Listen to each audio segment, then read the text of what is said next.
Marine का आपको सीधे सीधा दिखेगा कि इसमें बहुत ही बड़ी खाई होगी और वो बहुत ही बड़ी खाई में पूरा सेक्टर डूब रहा है। पाकिस्तान में सस्ता डीजल मिल रहा है मछुआरे को, श्रीलंका में जाओ तो वहां पे उनको सस्ता डीजल मिल रहा है कंपेरेटिवली इंडिया के, और हम भी वही धंधा कर रहे हैं पर हमको वो महंगा पड़ रहा है।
फिशिंग की अभी जो बोट है वो फिशिंग में नहीं जा रही है।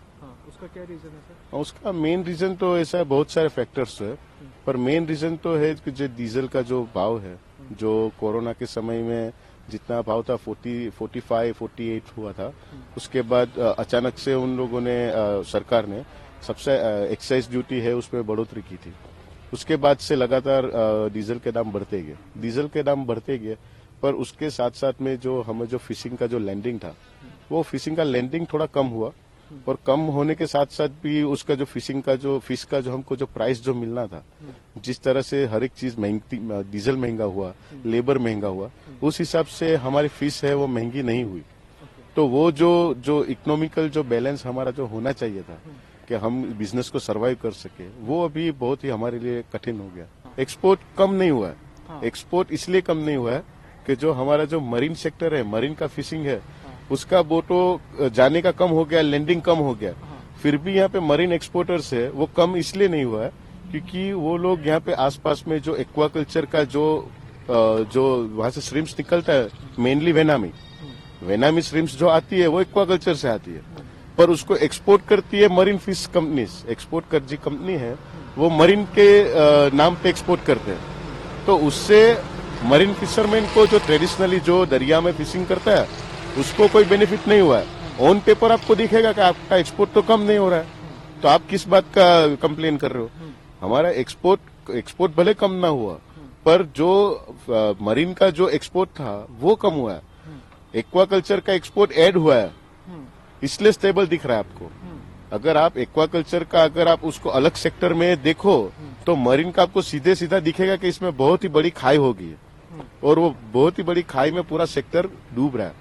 और ये डूबने से बचाने के लिए गवर्नमेंट बहुत कुछ कर सकती है और करना चाहिए। अब क्या करना चाहिए गवर्नमेंट को आपके हिसाब से? गवर्नमेंट को जो हमारा मेन क्या है, हमारा मेन खर्चा है एक डीजल का।